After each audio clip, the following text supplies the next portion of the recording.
Jadi sebenarnya kalau kita sebagai pemegang mandat atau telah hadir di hadapan kita pemateri yang sangat luar biasa yang akan membawakan materi tentang hukum acara peradilan tata usaha negara. Baik, selanjutnya kepada Bapak Ibrahim Nainggolan SHMH, waktu dan tempat kami persilakan dengan segala hormat.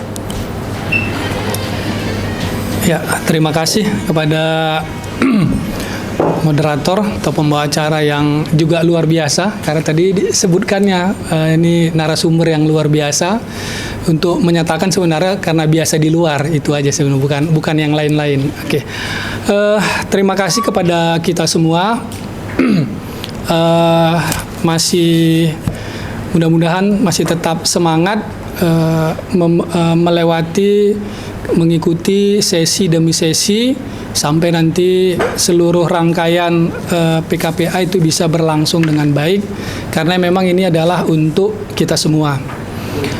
Kedua, apa yang materi yang dipercayakan kepada saya ini sebenarnya tidak ada hal-hal yang baru, hanya saja mungkin lebih pada merefresh atau mengingatkan kembali apa yang pernah didapatkan di bangku kuliah. Jadi bukan sesuatu yang baru juga, boleh juga bagian dari pengulangan, hanya saja yang melebihkan sedikit yaitu tentang pengalaman, bahwa saya lebih dulu berpraktek khususnya nanti di beberapa pengalaman menangani sengketa tata usaha negara. Jadi lebih pada karena saya lebih dulu berpraktek, tapi mungkin pengetahuan belum tentu saya lebih paham atau belum tentu saya lebih dari Bapak dan Ibu sekalian atau rekan-rekan sekalian. Karena itu momen ini sebenarnya nanti kita bisa manfaatkan lebih pada diskusi agar apa yang saya sampaikan itu bisa mudah ditanggap, mudah dipahami. Karena nanti kalau saya terus-menerus menyampaikan tanpa ada respon, ya saya khawatirnya semuanya nanti dalam posisi berkhidmat. Ya, saya pikir karena sedang paham dengan materi yang saya sampaikan, ternyata suasana yang sejuk setelah ibadah Jumat dan makan siang, ternyata semuanya sedang berkhidmat. Pertama, kalau kita dari sistem peradilan di Indonesia itu setidaknya bisa dibagi, ada peradilan umum yang kenal kita, ada peradilan negara atau sering kita kenal dengan pengadilan negeri.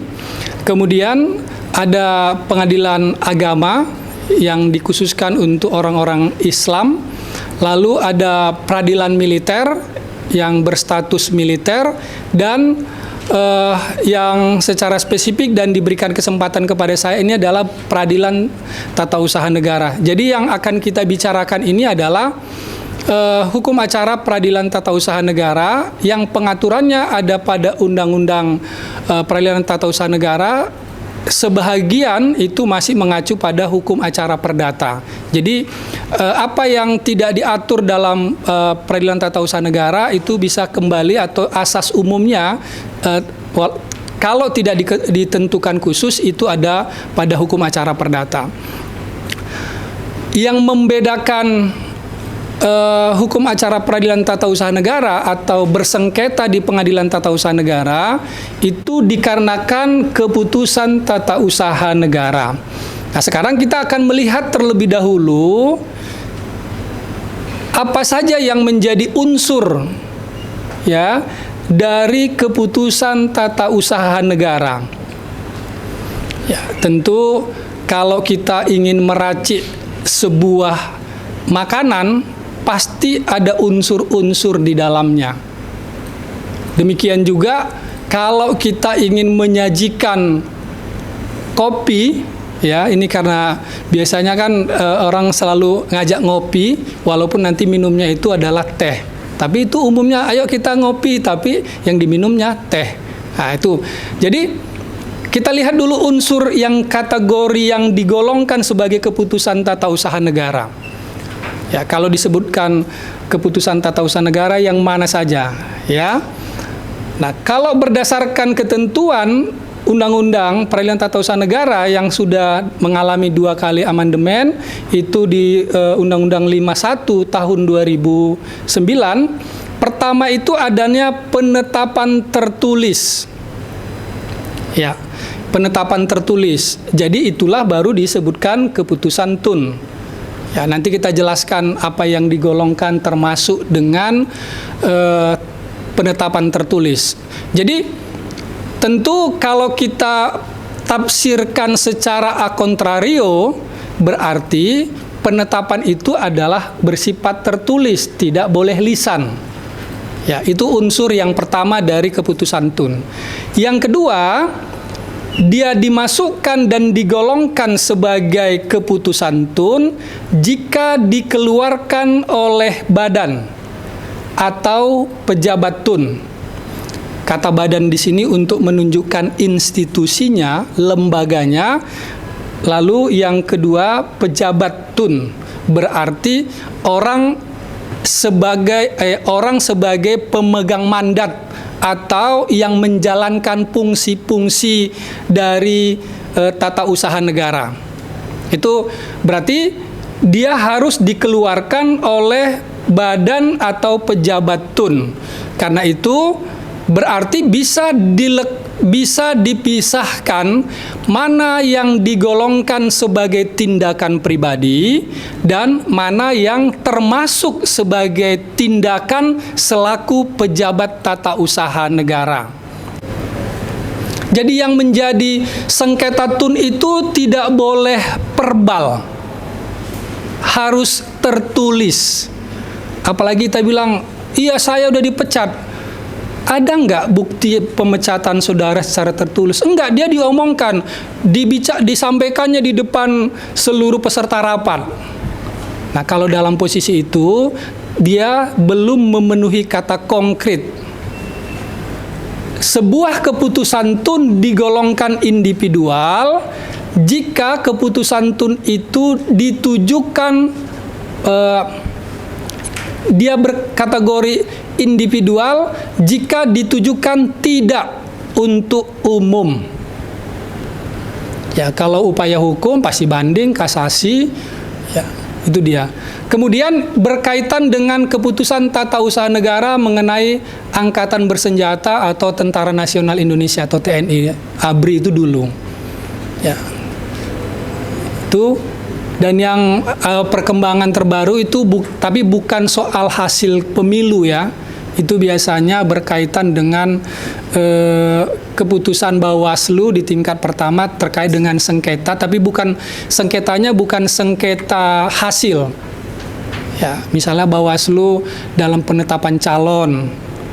Karena itu, sebelum mengajukan gugatan ke Pengadilan Tata Usaha Negara, pastikan saja terlebih dahulu keputusan Tun itu apakah sudah final atau belum melalui yang disebut dengan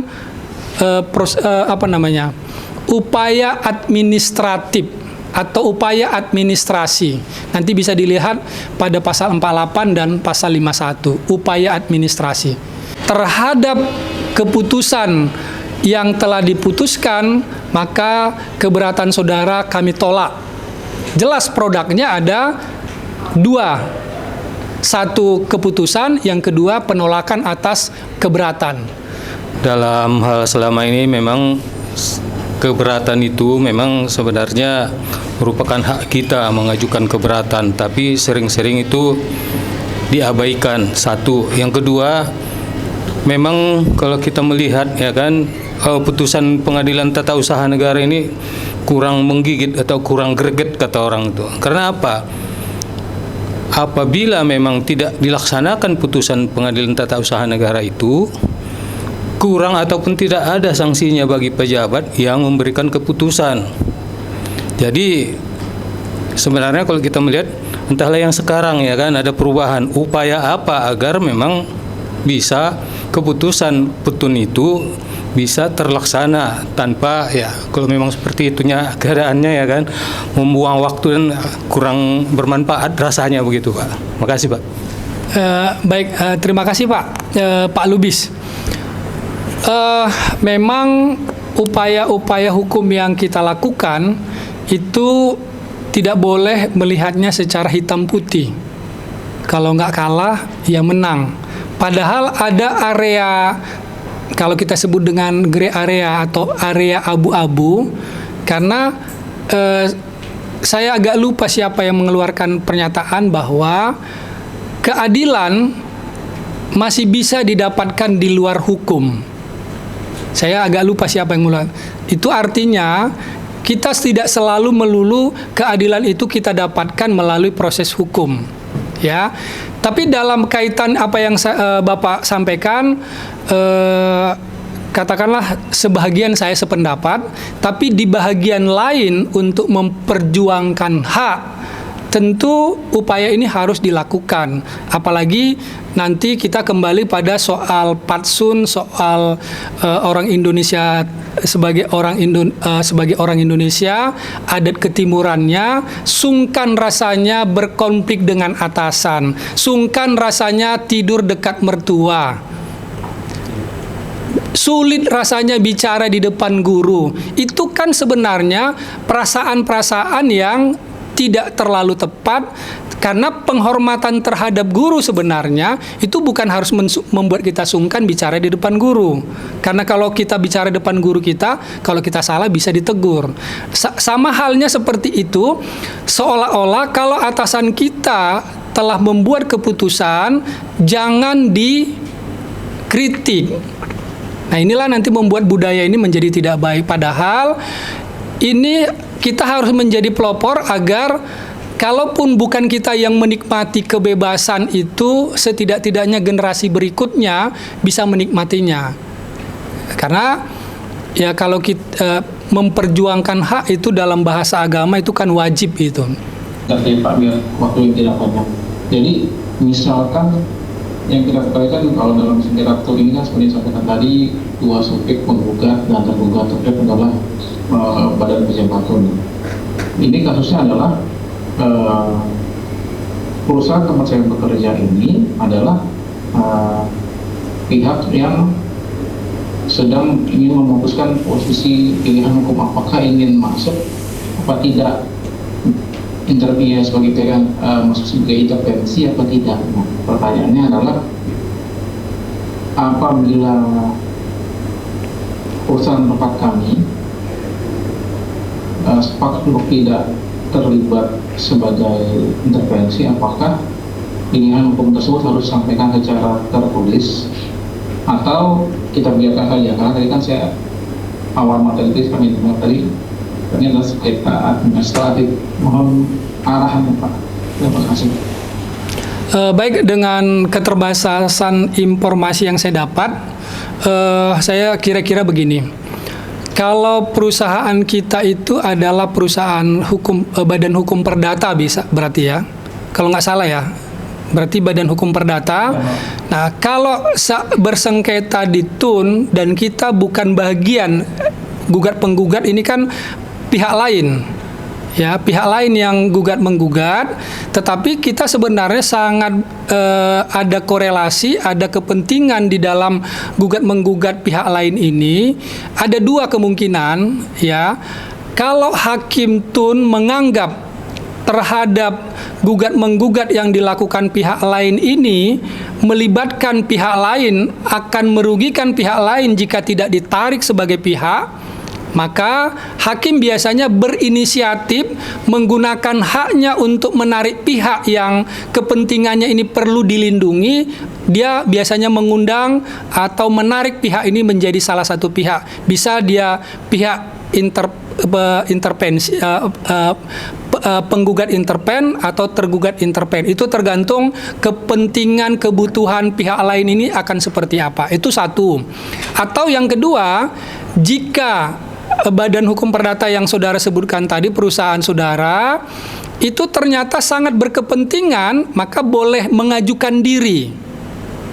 mengajukan diri dalam perkara sengketa tun yang sedang berperkara, walaupun saudara tidak pada awalnya tidak ditarik, tapi boleh mengajukan diri ke hakim, ke pengadilan untuk ditarik atau masuk sebagai pihak di dalam sengketa tersebut. Sederhananya begitu, boleh. Izin perkenalkan, saya Ando Guntur Maulana. Jadi yang ingin saya tanyakan di sini adalah berkaitan dengan tadi saya melihat di SIPP bahwa ada gugatan, ini sebenarnya gugatan perdata, di mana kualifikasi perkara ini adalah PMH menggunakan pasal 1365 KUHP Perdata. Tapi menariknya di sini salah satu pihak tergugatnya itu adalah pejabat TUN, yaitu Kepala Badan Pertahanan Nasional Kabupaten Pidijaya. Nah, saya tahu kasus ini tentang sengketa tanah, tapi di mana pihak penggugat merasa tanah yang ditempati adalah pihak tergugat itu adalah tanah miliknya. Nah, kemudian akan tetapi pihak tergugat ini memiliki sertifikat hak milik. Nah, oleh karena itu dia melakukan gugatan.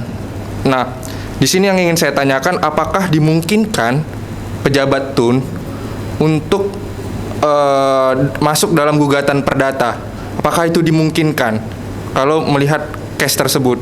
Sama juga misalnya kayak seperti kasus yang belakangan ini yang heboh tentang putusan Pengadilan Negeri Jakarta Pusat tentang penundaan pemilu yang di mana tergugatnya juga itu adalah pejabat TUN, yaitu adalah KPU, di mana objek sengketanya juga adalah keputusan TUN.